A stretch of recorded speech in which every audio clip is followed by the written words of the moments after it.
রহমাতুল আলামিন, আমার বিবি যে বলেছে ইশারা নামাজ আদায় করে ঘুমিয়ে পড়েছি, কথা সঠিক। তবে রহমাতুল আলামিন, আপনি যখন মসজিদে এই মদিনার মধ্যে অমুক গলির মধ্যে যখন আপনি বয়ান করেছিলেন, তখন আপনি বলেছিলেন যদি কোনো ইমানদার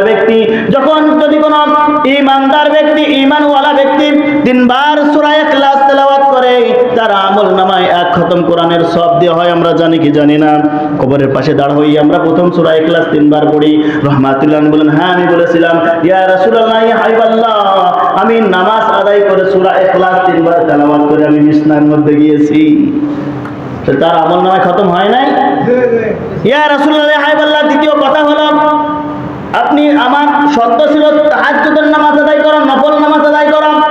ইয়া রাসূলুল্লাহ, ইয়া হাবিবাল্লাহ, আমি মসজিদে নববীর মধ্যে আপনি একদিন ঘোষণা দিয়েছিলেন যে ব্যক্তি ঈশার নামাজ জামাতের সাথে আদায় করে এবং ঘুমাইয়া যাওয়ার পর যখন পবিত্র ফজরের নামাজ জামাতের সাথে আদায় করে, সারা রাত তার আমল নামার মধ্যে নফল নামাজের সব দেওয়া হয় না?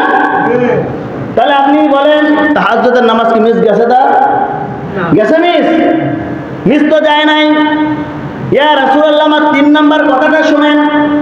আপনি বলেছিলেন যে আমার ঈমানদার বান্দারা যখন একটা নেক আমল করে, তাকে একটা নেক আমলের বদৌলতে তাকে 10টা নেক আমল দেওয়া হয়। কয়টা?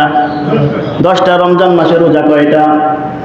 3টা ভাগে রহমত, মাগফিরাত, নাজাত। রহমতের 10টা, মাগফিরাতের 10টা, নাজাতের 10টা। 30 কে কত হয়?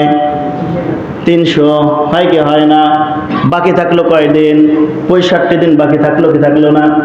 ইয়া রাসূলুল্লাহ, ইয়া হাবিবাল্লাহ, আপনি বলেছেন শাওয়াল মাসে যে 6টা রোজা রাখবে। কয়টা? 6টা রোজা রাখবে। তারপর 1 বছরের রোজার কাফারা আদায় হয়ে যাবে। 6 10 কে 60টি।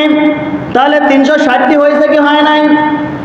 ইয়া রাসূলুল্লাহ, ইয়া হাবিবাল্লাহ, আপনার ঘোষণা অনুযায়ী 5টা দিন আছে যে রোজা রাখা মুসলমানদের জন্য হারাম। কে? মুসলমানদের জন্য কয়দিন রোজা রাখা হারাম? একথা পরে বলবো, আজ না। 5 দিন। আপনারাই বলেন 360 দিন হয়েছে কি হয় নাই রোজা রাখার সব? তাহলে রহমাতুল্লাহ, আমাকে যে আপনি রোজা রাখতে বলতেছেন, হারাম 5 দিন কি রোজা রাখবো? ওই সাহাবী বলতেছে হারাম 5 দিন কি রোজা রাখবো? রাখা তো যাবে না। এজন্য রহমাতুল্লাহ, আমি তো রোজা রাখি নাই। আমার বিবি যে 3টা শর্ত দিয়েছিল, ইয়া রাসূলুল্লাহ, ইয়া হাবিবাল্লাহ, আমি তো আদায় করে নিয়েছি। রহমাতুল্লাহ আলামিন ওই ব্যক্তিকে বললেন, ওই যুবতী বোনকে বললেন, হ্যাঁ যুবতী বোন, তোমার জীবন ধন্য হয়ে গেছে।